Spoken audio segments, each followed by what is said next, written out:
started, I'm just going to give a little bit of background on, I just started at the very beginning. Hi, my name is Adam Gerhardt. I've been on the Space Committee with a number of other folks. I'm going to give you a bit of background. I've got the echoey stuff, the rest of the space now. I'm going to give you a bit of background on sort of where we are in sort of our conversations about space.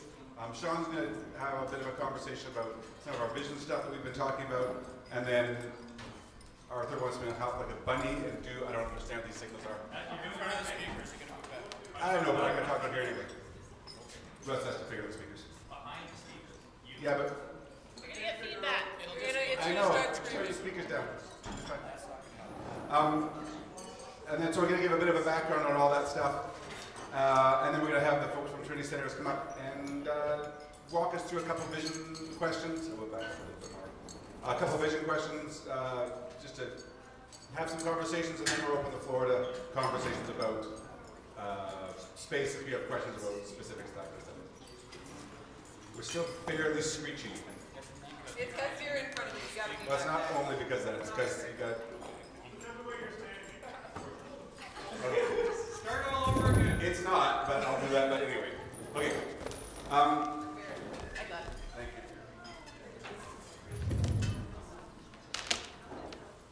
you. Okay. So I'll start out by just reintroducing me and then the folks that are on the committee with me. So back at our annual meeting last year, so almost a year ago, we formed the space group. That's going to go and look at space, take some of the work that we've done, and do a bit more intentional work to come back and say, what can we do with our space? The context of that was really about, we know that we have a lot of space here at the church.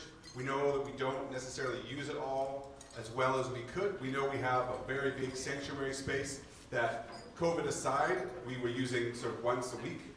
Post-COVID, we've used it, I'm going to say 5 or 6 times in the last 3 years. And so what do we do about that? And there's lots of imagining. We can move back in, renovate. There's lots of things that we can do. But is there a better way of using our space that we've got?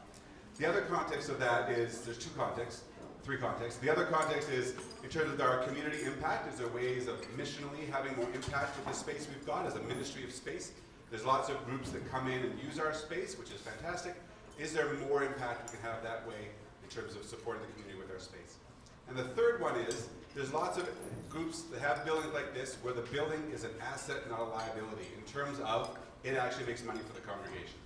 How can we take our space and actually turn it into a revenue generating, contributing to financial health of the congregation?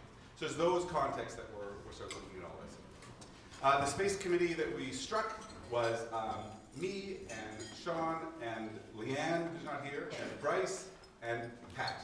I think Pat and Sean are here. Excellent. And Bryce is here too. Bryce is over there. And so that was the committee we voted in at the last meeting. So we've been working a bunch. Part of what we did is we got together, we did tours of lots of things, and we talked about a bunch of stuff and said, do we need help? And then we said, yes, we do.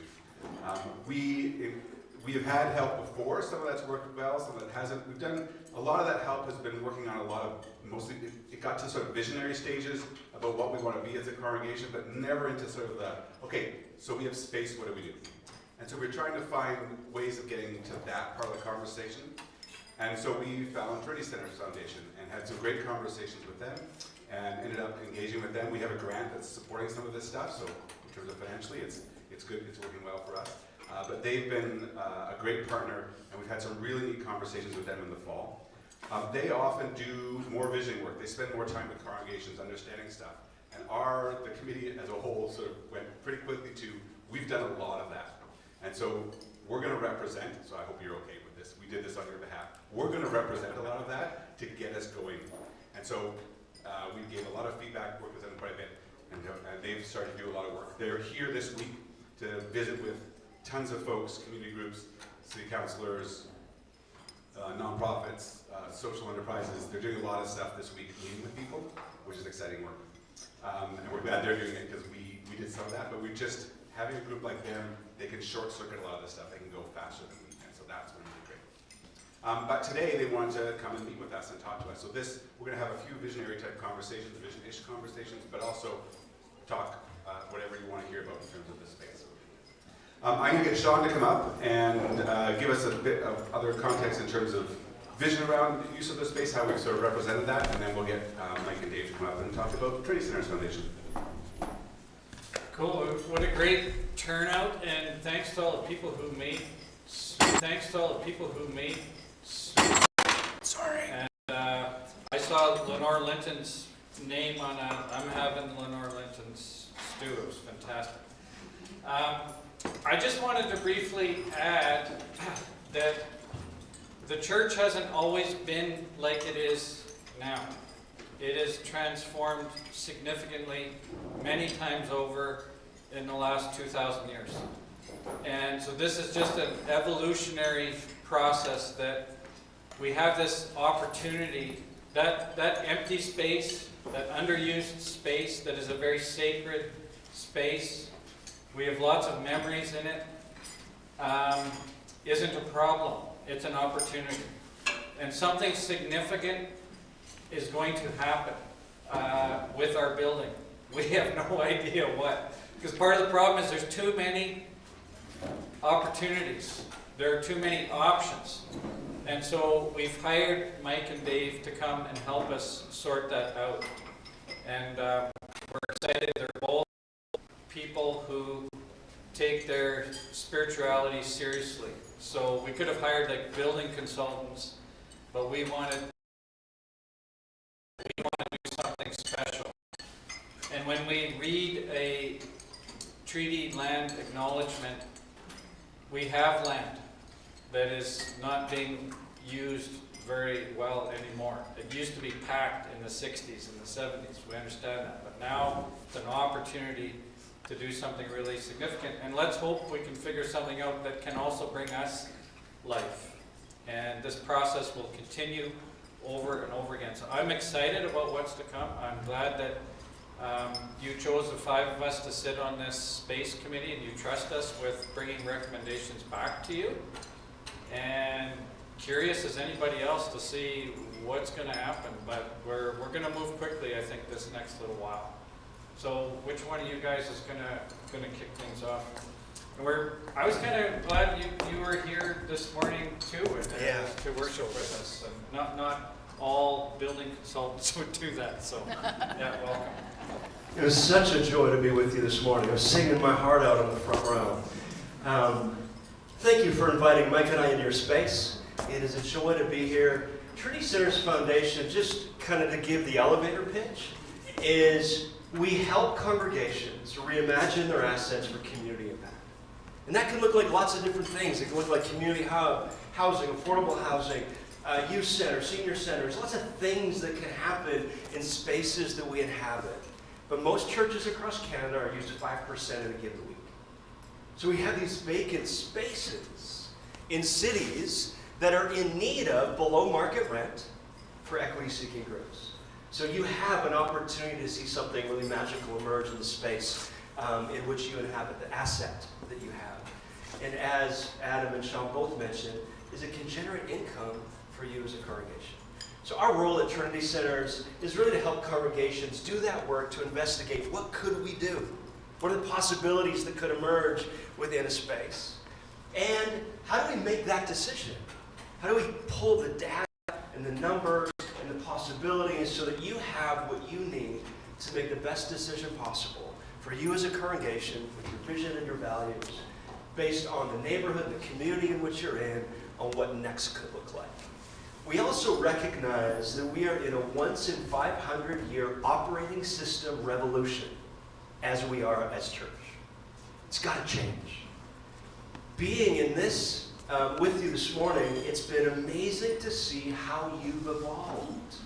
You've moved from a sanctuary to what I think is an amazing community neighborhood space. This is where churches should be meeting, spaces like this. So you've already made those shifts and working with the space team. This is great, man. To discover what next could look like. They tell me, and I got to participate in this morning, that you're into new ideas, that you value innovation and creativity and imagination. And I can see that as I've worshipped with you, as Mike and I worshiped with you this morning. Just to give an analogy on where I think we're at as a church, is the ways in which we, date myself. When I watched movies, I had to go down to the local video rental store. And if the movie was out, I had to wait 3 to 5 days for someone else to bring that movie back before I could rent that movie. And then I would rent that movie, and I had 3 days to watch whatever. And when you watched it, the rewind and fast forward, and if you missed a scene, and all of it was very complicated. Compared to the ways in which we engage in media today. It's not that people are not watching movies anymore, but you'd think that if you're an owner of a video rental store. If you owned a video rental store, you'd think no one is watching movies anymore. But if you look at Amazon Prime and Netflix and Apple TV and Crave, you'd realize people are watching more TV than they've ever watched. It's just there's a shift in how. And I think that's the reality that we are seeing spiritually. So people are not any less spiritual, it's just the ways in which they're engaging in spirituality is different. And what are ways in which we can adapt and shift and change to a changing reality amongst us? I'm going to get Mike to come up, and we're going to lead you through a couple of questions. We do, just in terms of our process, which I think would be helpful for you to know, is the process that we've engaged with you is called lifting the lid, where we just lift the lid and go, what's possible at St. Mary's Road United Church? When you look at their land assets, if you look at who they are as a faith community, and as you look at the neighborhood, what could be possible? So we listen in 3 phases. The first phase is we listen to the congregation itself. So the space team, we did a workshop with them and listened and heard the history, the amalgamation, the process that you've gone through, how you've been in this conversation for years and years, things that you hope for, your imagination. So we're going to listen to you as well a little bit today. We're also going to listen to the land. We've been talking to architects. We've got a meeting with the city planner and the mayor. We've got meetings to discover what could happen on this land. We're going to listen to it and see what possibilities could emerge.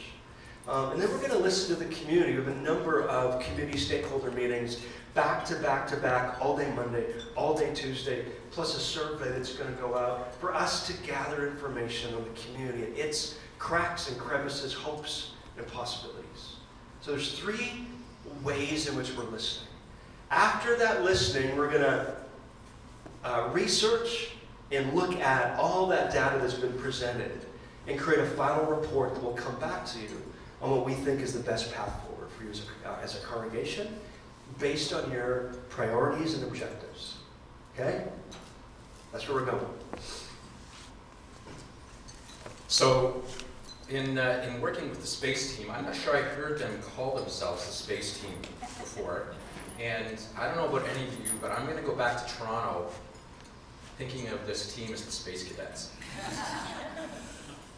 They're much, much more in tune than most of the Space Cadets I know. They've been a great group to work with.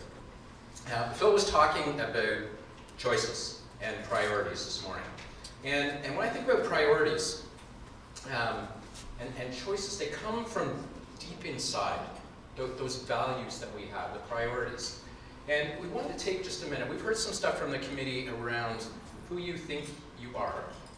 But we'd like you to just take a few minutes, and you've got sheets on your tables, and we'd like you to write down what's your identity as St. Mary's Road United Church. And when I think about identity for me, I used to work as a minister, I'm a dad, I'm a husband, I'm a son. Those are kind of things that I do. Are those really my identity? I think the things that we want to get at is, I hope my identity is that I've got integrity, that I'm honest, that I'm caring, that I like to connect with my neighbors, those kinds of things. So when we ask you the question of who you are as St. Mary's Road United Church, those are the kinds of things that we want to get at, because ultimately, whatever you do together, we want to reflect who you are as a church in this community. And we'll talk a little bit about that in a few minutes. But if you can take just a few minutes, on your sheets, write down who you are as a congregation. So break the sheet into half because we've got 2 sections. So split it into half. First question, when I think of St. Mary's Road United Church identity, what words come to mind? So have someone as a designated kind of writer because we don't have a lot of pens we all get to. So who are you? What's your identity? If someone asks who you are, what are the words that come to mind?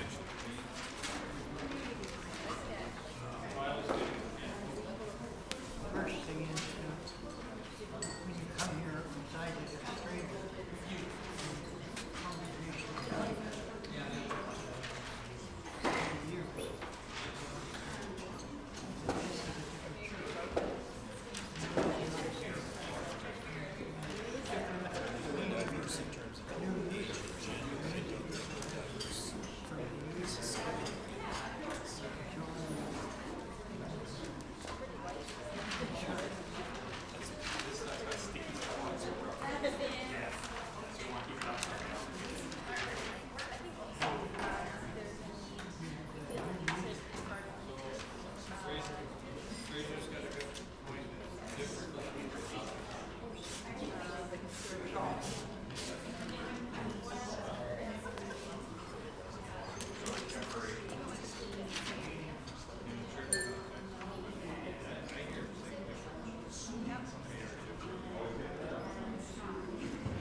Long with this. We'll give you just another 3 or 4 minutes.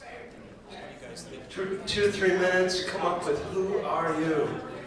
What's your identity? Good one.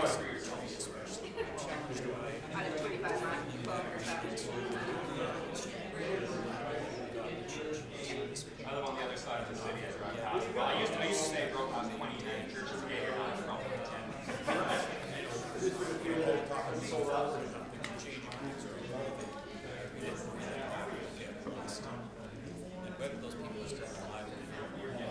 live across the street.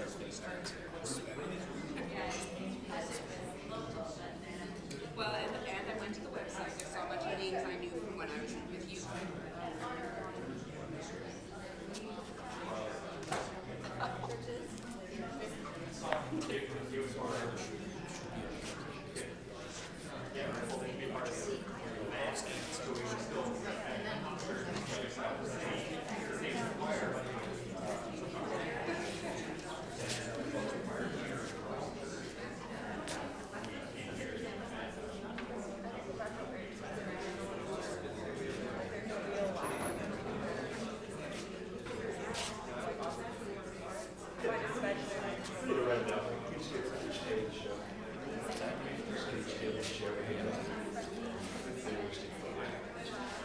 All right, Mike's going to go around and get each table to share what's come up at your table, and I'll repeat them back for everybody.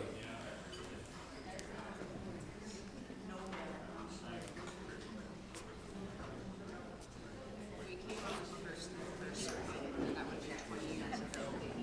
And still in the tree. You probably wrote more than I thought originally. I turned off that. No, you're doing good. I just Turned off that one. 20 years ago. 21. It's 21 this fall. Before the reno. Walking over for a big apple. All right, let's start with this table because you guys were doing really well. And they got like drawings and you did cartoons. It looks impressive. All right, who wants to speak from this table? Okay, so do you just want us I'll to just list give you that. what are... Yeah, just list a bunch. Okay, so prayer-filled and God-trusting, open, welcoming, intergenerational, loving, committed, grateful for each other, serving others' needs, hopeful for reconciliation, affirming, conflicted. It's important to honor the history of our church and the past members, but also we're forward-looking, community-focused. We've sort of thought we were good at the internal, but hoping to be better at the external community focus. Seeking diversity, open. I think that's, did I say that? Yeah. Some really good ones there. And if you begin to think about this, those themes emerge. Community, welcoming, open, loving. But then how do we be more outward? So there's inward, but how do we also be more outward facing? All right, this table here. And don't worry if I don't get them all down here, we're gonna come and collect your sheets after. Yeah. It's fine, just as far as I Okay. I'll repeat it. Yeah. Yeah, we wait, just- I just gave one. just one. So we did the very Canadian thing. What's your last go? We did the very Canadian thing. We're not Americans, we're Canadians because we're different in these ways. So we're different as a United Church. I love it. Musical stylings, Yes. new worship service style, more youth, although it was noted that we're low on the younger folk at this particular cycle. We're less formal. We're a destination church rather than a neighborhood church. We've been changing constantly for 25 years, and 21 years since amalgamation, but even before that, what got us to amalgamation was a desire to change. So we've been doing that. Yeah, so change is embedded in your identity. It's who you are. Yeah, our identity is Change, just- evolving. Our mission statement, our constitution was, the journey service was not to be this style of contemporary service, it was to be an evolving service. And affirming. Affirming, yes, important word. Yeah, I can totally see that. This is like no other United Church I've ever been to. FYI. And I kind of like it. All right, this table over here. As loud as you can, I'll repeat it if you're not. Community-minded, we value youth, we are music advocates, we're caring, and then we get into the sketchy ones. We're also, we've been in a perpetual state of limbo for a while. Right. Yes. And change, we've discussed whether we're pro-change or anti-change, and it makes a difference on what you're talking about. Right.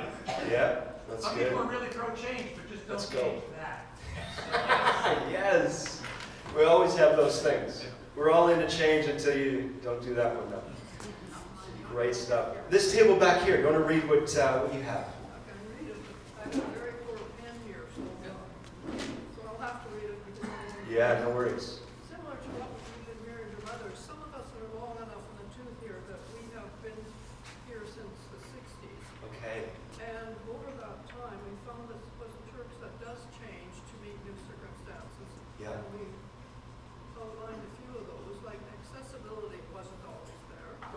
Flexibility. Inclusiveness, to the extent we have it now, was not Inclusive. there. We're now an affirming congregation, which is Affirming. another big change. We're more multi-generational than we were. And at the start of all that, there were fairly gender-specific roles that people played in Right. the church, and that's all gone by the wayside. Yeah. So that's all been good. Other people felt that this place was kind of a comfort zone for them, and a place for friendship. It's Place of friendship. The church makes Comfortability. their church. Yep. Home. It's home for them.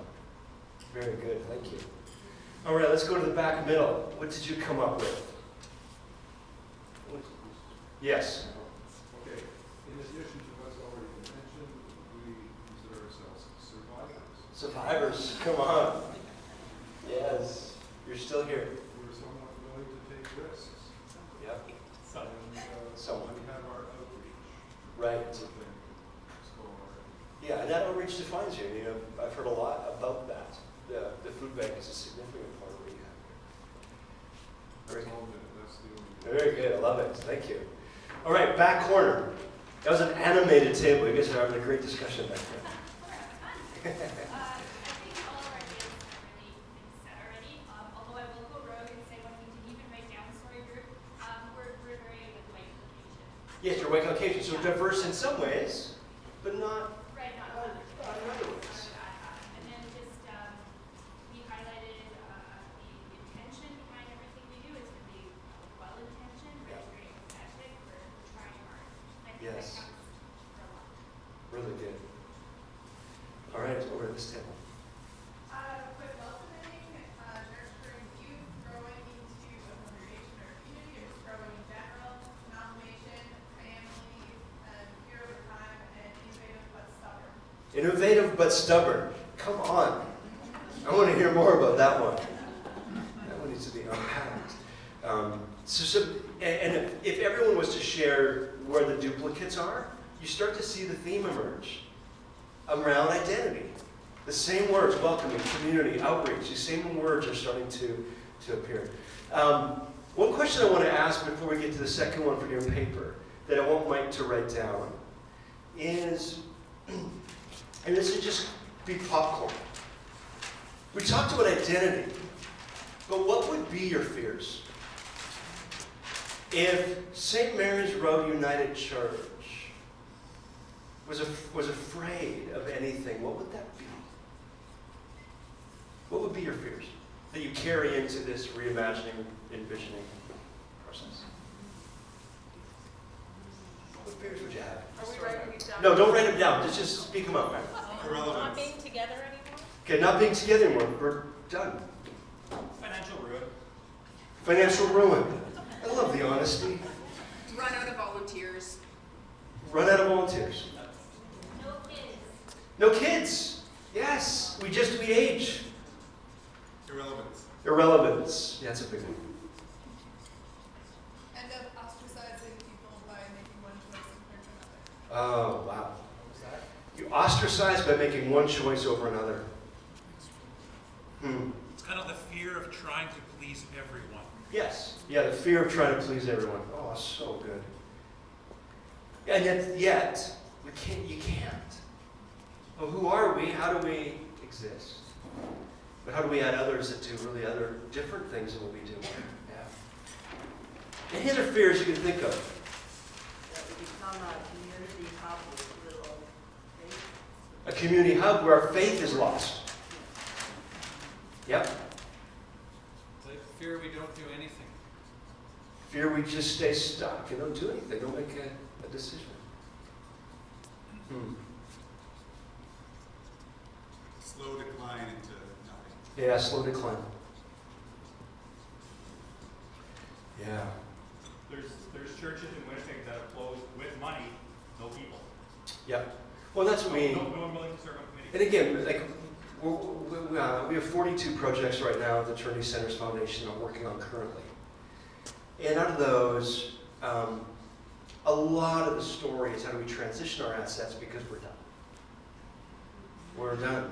And we just don't want to sell to a high-end condo developer. We'd really love to do something more purposeful with our space. How do we make that decision? So yeah, it is what we're seeing. So again, a lot of your fears are also reality. You're going to see 3,000 churches close or sold, primarily in the Canadian context, within the next 3 years. So that's a huge real estate asset that is lost. That's been where does the Montessori school go? Where does Mom and Tots Yoga go? Where does AA meet? When you lose these assets, we're losing a social good in our communities. Any other fears? That's a fantastic list. I hope so. It may be on the other page. The other page has a bunch as well. Yes? Christopher Alexander, architect, Yeah. talks about patterns of life. Those patterns of life are kind of ethos. My fear is that we have a hard time identifying what is a pattern of life Right. for St. Mary's, Yeah. but we know enough what it is that I fear that losing that ethos of the pattern of life that this church has developed over the past years. Yeah, really good. Losing that pattern of life. Yeah, it's been developed over. Just a little more theological, that God will stop working through us. It's powerful. That God would stop working through us. Or that we would stop listening. Or that we'd stop listening. Yeah, what are God's dreams? How do we listen and participate? God's at work. What is it to join Him? How do we hear? Yeah. All right, so the last question on the second half, and this is more discussion, and less words and more kind of, here are the top 3 or 4. If money and you have no pen anymore. We have no pen. Oh, no, we'll bring it back. I'll just. You can have the bad one. It's fine. If money, volunteers, everything is not, everything's amazing. No limitations. What would be your priorities in a newly imagined space? So if you think about new, if you think about evolving, this building, this land, what would be your top 3 priorities on a new project? A new thing? What 3 priorities would you want to see in that new thing? Clear? So think new, think hopeful. What priorities?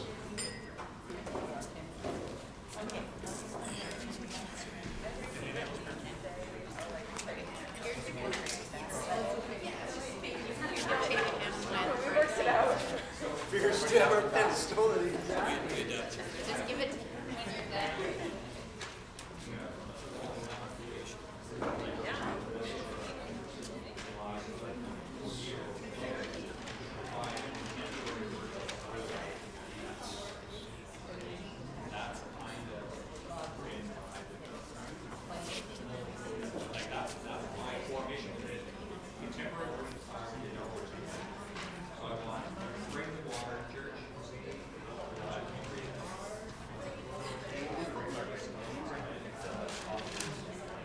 That's for me.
Like I often think of it as community space, but this could be used for closing it, response.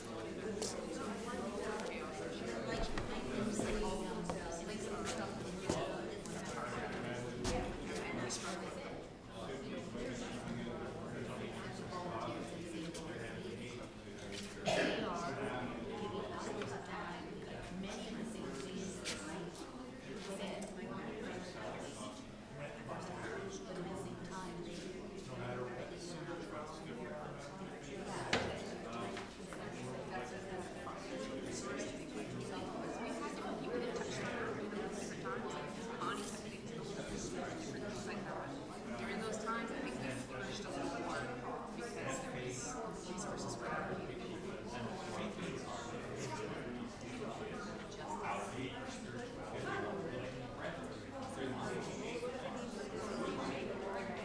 We got our spirits of youth together on Phil's front yard. Well, that's why this house offered a lot of friends.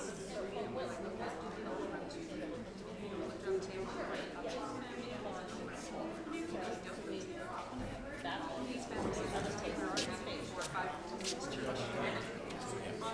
So we did our best to come together. Do look at it. It's for money. It's not worth it because I fix things about something.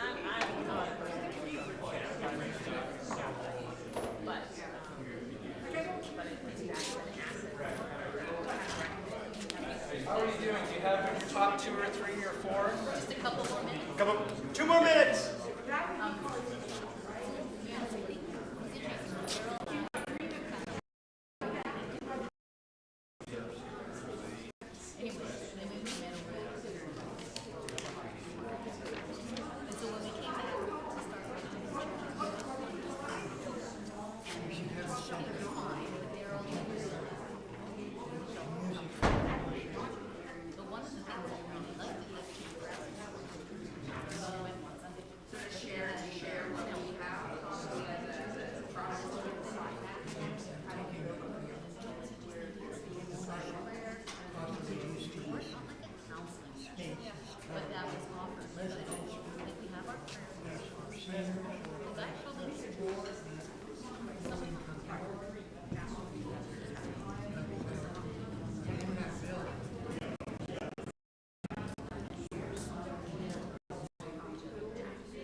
All right, if you can wrap up your conversation at the table, I want to hear back what you came up with. Let's go the other way. Let's start with let's start here with this table. So we have contributions to the community, Yeah. So contribution to the community is a priority. 100% or as high possible utilization of the space, So 100% utilization of the space. Love that. and do good. Do good. Those are 3 solid priorities. I love it. All right, next table. We talked about utilization, we talked about Yep. So let's utilize the asset. kind of the social impacts of building a space where community groups could have their offices. Yes. A meeting space, maybe it's, what else did you say? So community space for other groups, office space. Seniors residences that are being bought up and the prices are going up. Yep, seniors residences. Whether it's subsidized or even a seniors Yep. complex to make Yep. it reasonable, but we dovetail that in with the kitchen services. And I all love Would that. have to be, we talked about having like a landlord or a manager Yep. to manage that space. Yep. Most often to maintain it. Perfect. So let's do housing, community space, animate that community space with multiple groups. All right, back middle. We talked about a new building, commercial space, meeting rooms, space for worship, Yes. affordable rental units, recreational space Love that. Okay, so you're thinking even, let's look at the whole space. And let's redevelop and reimagine, reconfigure what a whole space could look like. If we have housing and community space, youth. Love it. All right, back corner. We talked about a few things, but we sort of nailed it down to was the space needs to be used with a structure to support that, and how we get it used well. Yep. The service, community focus, doing good, talking about the food bank, a bunch of other stuff. There's some conversation about the location of it, or, walkability to this, and Yes. that environment stuff. But one that struck us too, the space still needs to feel like home. Right. So, for example, our kids love this space; it is theirs. And Right. so, if we do too much to it, which I mean, we do a lot, but if we make it not feel like ours, Right. not feel like theirs, that would be Interesting tension. yeah. Okay. Yeah. All right. This table here. Okay. Keeping Old St. Vital relevant and exciting, contributing to the external community, cultivating community, filling an existing community need, and bringing new people, young people in with the same passion as those who have built this community. Okay, some really good ones there. This table would emerge for you all. We want to be a space that meets people's needs in ways that maybe others don't, and like that's the focus how we want to like grow our congregation. Like we really want to grow. We want to be a space that's special but a bit different, and we don't want to be sort of like thumping people with Bibles. We want this to be a space where people can grow their faith and like feel that naturally, not feel like they're being sort of forced into love that. anything. We want to reach out more and looking for non-traditional ways to do that, and we want to remain a safe and comfortable space for our community. Amazing. Beautiful. Lots of some priorities that are, I think those could be summarized. We went around the table, made a list, did an exercise on which ones kind of the same, which ones are different. I think there's like 3 or 4 top key priorities that are beginning to emerge. All right, last table. Yeah, so I went with a hard truth about our community, and what I feel our mission has been since amalgamation is to provide contemporary worship style with United Church theology, which Right. I think is probably what you felt was the unique thing about this For congregation. sure, for sure. That's been our mission, and Yeah, just sing, put a little love in your heart. Come on, like where are you going to go to church with a saxophone and sing come on. There are lots of places you can do that without United Church theology. Right. Yeah. Yep. So that was the raison d'etre for this amalgamation, in my mind. Right. And we don't want to lose that. That's a priority. We want to keep that as a priority moving forward. Another one. People who aren't here right now feel more welcome. Okay, so Lots of people in the city. whose voices are we not hearing? Yeah. Who's not here? Whose voices aren't being heard? Great one.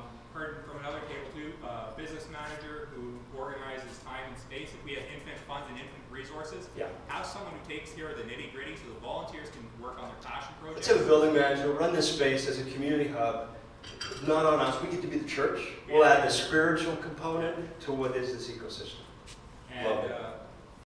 something that we could do as an outreach is to spawn that contemporary worship style. Share what we built with other churches that are interested in learning about that. Beautiful. I love that. Great priorities. All right, we're going to gather all this information and spit it back to you. Before we get to Q&A, our last question. When we think about the appetite for change, evolving around with this space, we come up with 4 options. Okay? So you get to vote for one of them. Okay? What is your primary number 1? Which one is like the home run for you? Nobody's going to hold you to it. We just want... No one's going to corner you in the parking lot because you voted a certain way. This is a safe place. This is a safe place. You said it. You said this is home. You ever been at a family fight? So I'm gonna read all 4, okay? Because you can't read it because we have a bad pen. First one is stay as is, but we're going to maximize all the square footage for a community hub rental space. Okay? Nothing's really going to change. We're going to maximize it as a community hub space. What that that can do is generate income dollars to help meet your budget. What it also does is it adds a significant expense because you need someone to manage that space. So there is a staffing role. You need an executive director type building manager. But what it also does do is open yourself up for significant granting dollars because other groups can apply for grants that faith organizations cannot. So it does open you up for building upgrade grants and others because of the partners that you would be engaging with. So that's some of the pros of that one and cons. 2 is a hybrid of housing. Let's lob off. You don't use that other wing anyways. Let's do 6 stories of housing, mixed use, affordable, and let's then utilize that income, upgrade this space, reimagine this space, give it a little bit of a facelift, still this space, but it now becomes the community hub space that we animate. So a little bit smaller footprint. You're generating income from the housing project and the community hub. Okay, so that's 2. Hybrid, housing project, and community hub. That one we do a lot of because we have significant land assets. We don't need all the land we're on. And again, as Sean and Adam were saying, you haven't met in months since you've done anything in that other space. So you have an asset that is not being used. Well, we could do housing on that as an idea. 3 is, I'm going to add 4. 3 is, let's develop the whole site with what we want it to be. Housing and new community space. So now we're not just going to develop part of it, we'll develop the whole thing. And in developing the whole thing, you get to sit at the table around what do you want your community space to look like. The space where you meet for worship, animate. So it is both community hub and housing. It's similar to the hybrid, but we're going to develop the whole thing from scratch. So nothing would look like what it is. Everything's torn down and we have something new emerge. The last option is let's just sell it to a developer, whoever wants to buy it, and we relocate and do what we want to do somewhere else because we think there's a better neighborhood or community that we want to be in. So we don't actually want to do it here anyways. There's somewhere else we want to be. Okay? So those are the options that we've come up with as our possibilities for you. So you get 1 vote. And then the other one is something we haven't thought of yet. Like maybe there's 5, we don't know. We haven't thought of it. Okay? So you get 1 vote. Raise a hand. Who? Yeah. You can think, yeah. Give you a sec. So first one, stay as is. But we're going to maximize the current space. Hybrid, community hub, remodeled but same. And then a new housing development. 3 is develop the whole property so you get a newly imagined space. 4, let's develop the whole thing, sell and go somewhere else. And 5 is there's something else and we don't like any of those options. Go think of another one. All right, 1. I think there's questions. Question. Question. Yeah. Okay, if you don't, this is what makes me scared, is if you're going to do the whole thing and start from, what's going to happen, because it takes a long time to Yeah. build and do things like that. What's happening to the kids and the youth groups and the stuff? Yeah. So the stuff that currently exists. Yeah, how are we going to Yeah. exist in that? So that would be a conversation with the development partner itself. But you could do it in phases, but there is going to be a relocating. There is.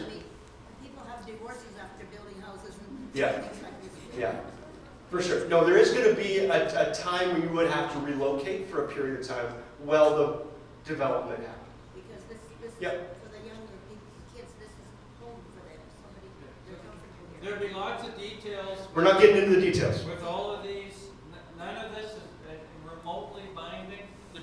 None of it's binding. We're not doing any of it. I think We're we just want to see. We just want to see the appetite. reaction. Are we a very cautious group? Are we wanting to go for it? I think that kind of. That's all, absolutely. And what is your appetite? What do you really, truly desire the most as you look at your land asset? Okay, You one. don't have to do nothing on There that. might be work. Well, number one is kind of do nothing, but do nothing's not an option with you guys. I don't think do nothing is it. All right, number one. Who votes for number one? Stay as is, but maximize the space that we already have. How many hands? 1, 4, 5, 6, 7, 8. All right, who's up for hybrid community hub and housing? Let's maximize the community space. Let's build housing. This space doesn't really change that much. Maybe let's get some bright windows on this side, a little bit of change, and maybe a new kitchen, but otherwise it stays the same. Who wants to develop the whole property with a newly imagined space? Love it. Building sucks. Just saying. Right. Everything about this building sucks. Right. Right. And we'll get to that data, and we'll let you know if that's true. All right, relocate. Let's just go somewhere else. Let's get rid of this one. No one? Okay. And there's another idea that I think we should consider. Right? Super helpful. All right. Before you run, any questions for us as TCF about our process? And what's next? Yeah. I'm guessing it's likely we'd have to do a hazardous materials assessment before doing any construction. Do we know about any of that stuff about the building yet already? Yeah, so if you said, let's do a development project, a developer would do an environmental study, hazardous materials. So yes, that would happen. We have not done that. A building condition report may be something we consider. I know there's one that's been done. I think we have one that's been done. The 5, 4, 6, 7, 8, 9 architecture. Yeah, and we're meeting with them this week, and they've done some stuff. So there has been some stuff, but Even for like nothing's first been updated. one, if we were maximizing our current space, we'd probably have to do some kind of renovation, especially of the other sanctuary. And I doubt it's 100%. all fine. Yeah. No, so the Pretty sure it's so the challenge with that one, it stands as a maximized current space, is as soon as you remove the pews, we don't know our engineering wise, Yeah, we do. Doesn't work. it doesn't work. So we do know. So those are the kinds of data points that we need, because if you run the dollars, you go, great, I raised my hand for this one, but we gotta find $2 million from somewhere.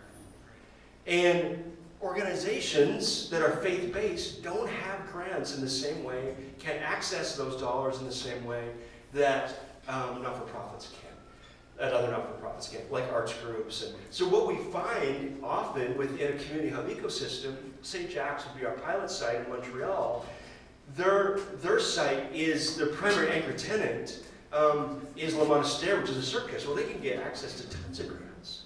They also have an indigenous-led food bank. So they have tons of grants that they put back into building upgrades. So there's ways around it, but it's tricky. Yes? I imagine that option 1 could evolve into option 2 in some scenarios because churches being as cautious as they are and comprised of so many different opinions, once people see some results from maximizing the space and seeing some funds coming in, Yes. people may be more open to change because they see that change would be beneficial. Right, so it's stages. A morph into the next. Yeah, it's stages. One thing to remember though is that often we think community hub is a short-term solution and housing is a little bit longer-term solution. Often they take about the same amount of time to get fully functional. They're both about 3 years. So, yeah. Yeah, what often starts is a few different people renting from the space, but it's until you get that partnership, we use the term ecosystem, where you are working together in an ecosystem of love and care for the community with a diverse group of not-for-profits. So you have different groups that are serving the community in different ways. You are spiritually. So you're you in the midst of a collective. It takes time to build that trust, relationships, and to animate that. Just curious about other people, other places you're working with who are similar to us, who have property, have a congregation, are doing things, hopefully going to proceed. What kind of model choices have they made? Is there anybody like us out there hopefully there are. Yeah, so I think there's lots of you out there. And many of our projects right now, Mike and I have just finished 4 final reports on projects very similar to you. Collier Street, United, and Barrie is very similar. It reminds me a lot of you. And the differences are right downtown. So they're right downtown, kind of cathedral-like churches. So heritage building, heritage status, they can't really do much with the building, but they have a hall right beside them. The city has said that they want to play ball because they really want to increase density in downtown, because there's a narrative within downtown Barrie that it's unsafe. They want to change that story, and one of the ways you change that story is not just dealing with addressing affordable housing, but it's getting more people downtown. So if we can get more people downtown, we can change the narrative of our downtown core. So they're willing to do 16 stories of mixed-use market housing that's going to generate about $2 to $3 million for them to upgrade that current space, turn it into a community hub. So that's a common reality that we face.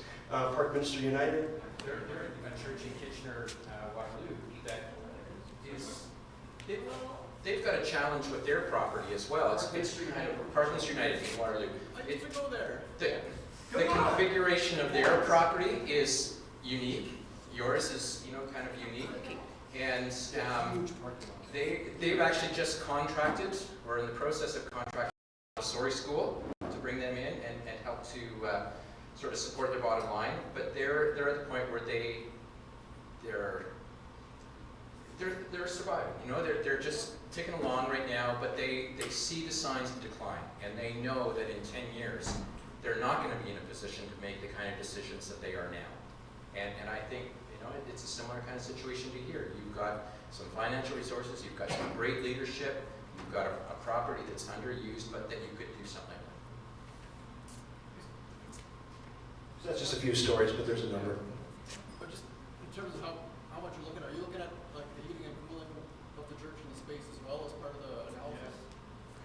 Yes, yeah, so we've got to do a full building condition report and give you analysis on if you were to get the current building upgraded, and what are the big expenditures over the next 5 to 10 years. So again, if the roof goes, most churches sink. You don't have the income when some of those big expenditures happen, so we want to know what those are over time. Yeah, the back. We're talking about the building over there. What's the long-term cost of the church? Because I know a lot of Manitoba Public Housing, a lot of the below-market rent housing, 20, 30, 40 years down the road, they don't have the money to make the necessary repairs.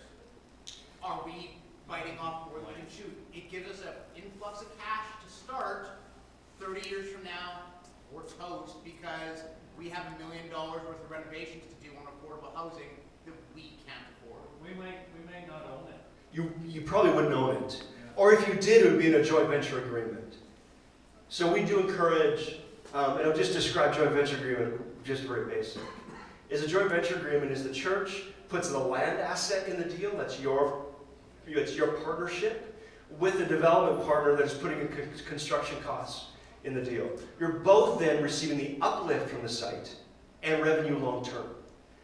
And every joint venture agreement that has ever been done is different because there's different outcomes that you're looking for. You could do over 50 years, we want to actually own it back.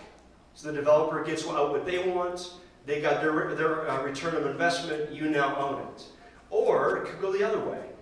So you can decide what that looks like. What a joint venture does, though, it gives you a seat at the table to determine what happens long term on that site and in your land. So it's a good way. The question that needs to be asked to me is around the money mission narrative.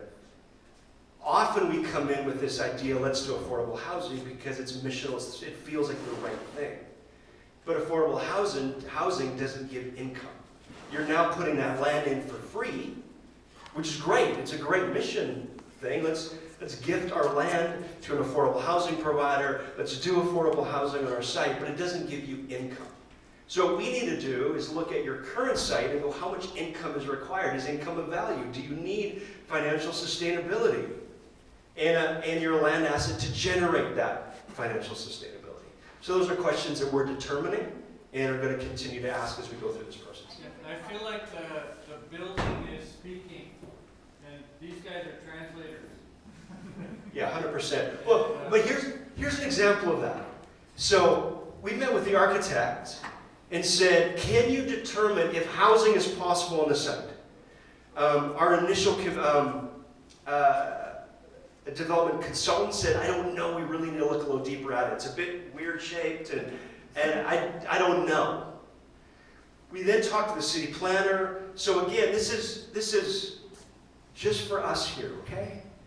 Don't call anyone, don't say anything, I may regret saying this, but here it goes. You have a capacity to do about a 6-story development project on either side, whether it's this site or that site. I thought it would be this one, obviously, until I showed up today.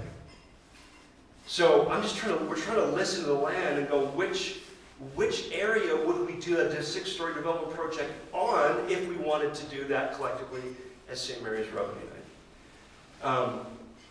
I think it's the other side, now that I'm here today. But we're trying to listen. And I think numbers and dollars and building conditions will help us do that. Yes? I have one more question. When we're talking 6 stories, is that 6 stories of pure residential? Is that mixed use? It'd be mixed use. 1st story commercial, residential above, some parking. You can go as high, we can be crazy and go as high as 69 to 79 units. So now that puts you right in a place of community.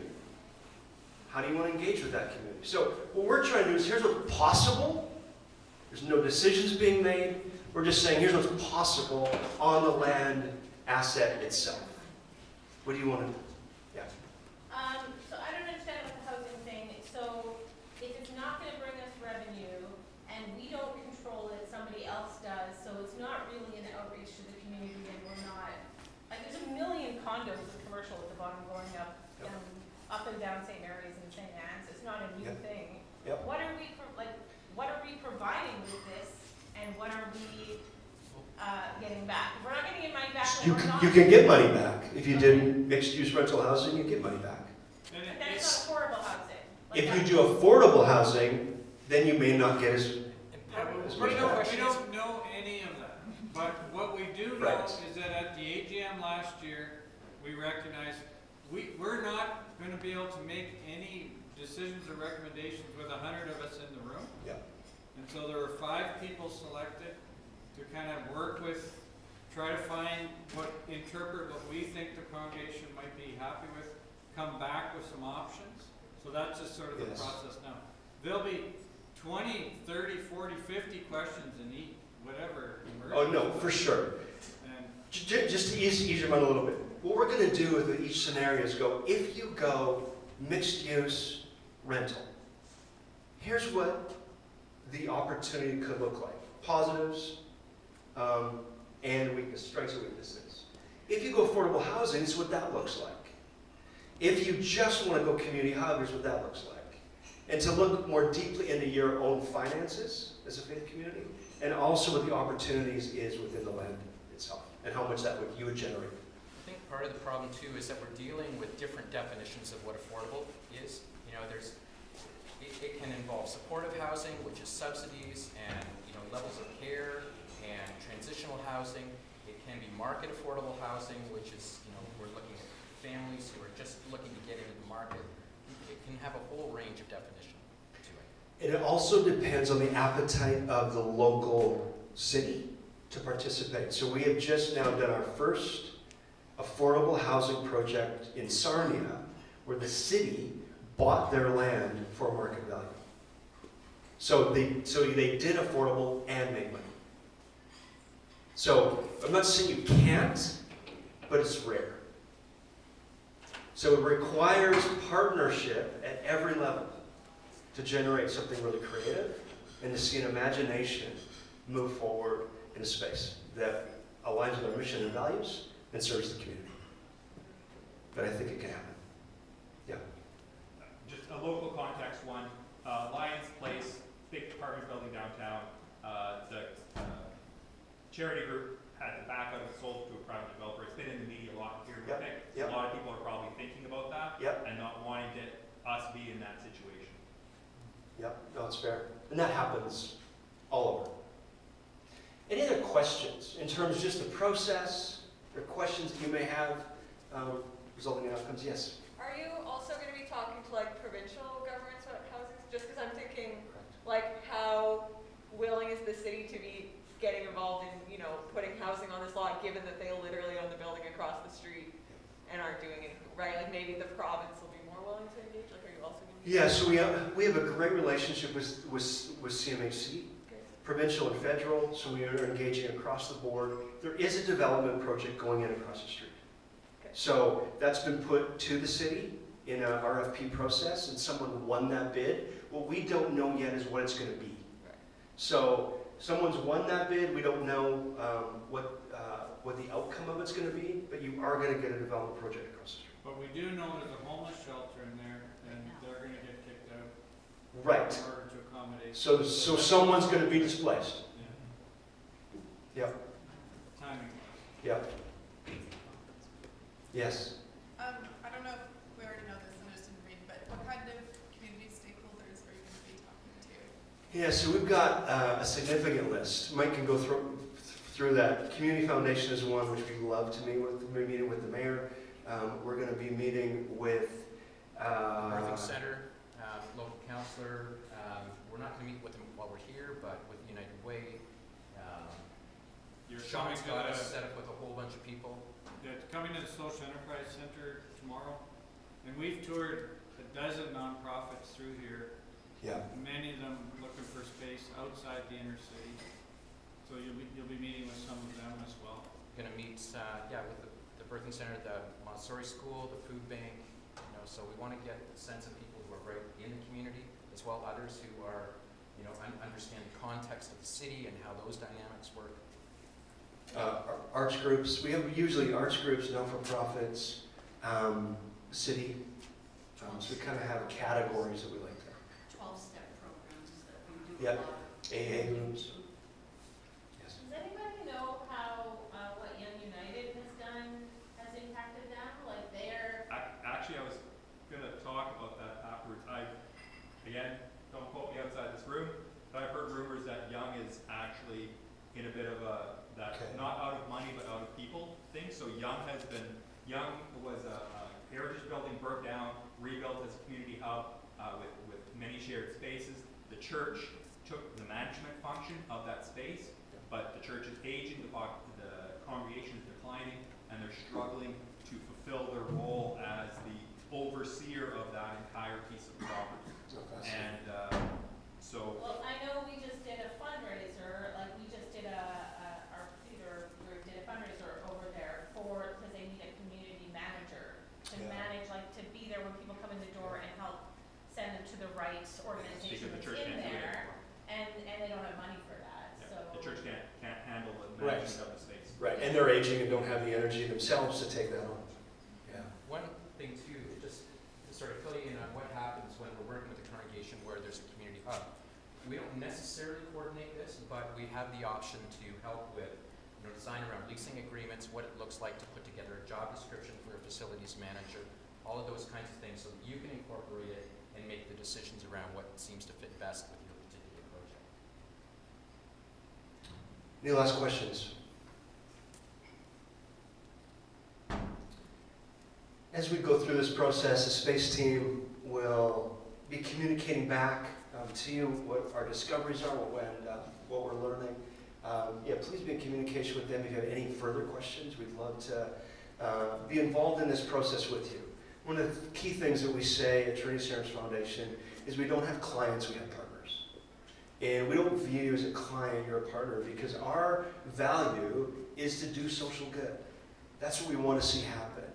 And spaces and church assets can be a space of social good within our communities in diverse and creative ways. So thank you for being the leading edge of faith and expression of faith. Thank you for risking, and it's a joy to meet you and be with you this morning.